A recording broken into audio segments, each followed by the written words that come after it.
If you're trying to get clients online, you need to focus on creating a specific deliverable outcome. And I say this because so often people make this mistake of spending all sorts of time and energy and money creating stuff that goes out online that then no one interacts with. Or even worse, you could have done everything right. You could have made a video, you could have written a blog post or a social media post that actually grabs people's attention. And then here comes that all-important call to action, and then nobody does anything. Here is one strategy you can use today to immediately shift your results. It comes around to making sure that in the delivery of your call to action, you are giving what I call a specific deliverable outcome. So this is not about saying, call this number for a free consult, message me if you have questions, get my free ebook. These are all things that are very nondescript. And the magic of this from an ethically persuasive perspective would be the fact that you now have the ability to actually create something that feels like an emotional win for your audience,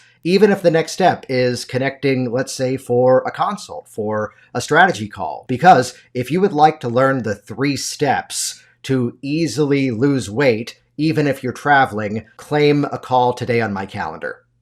See what I did there? Here are 3 specific things that you're going to receive as a way of that call, which then part of the sales strategy is here's what needs to happen, here's why it needs to happen, and then the how is then, of course, to sign up for your service. Rather than say this word in a message below to learn more, instead, I've written a checklist that'll tell you exactly how to reset your morning exercise. Say this word to receive it. Get more specific, get more sales.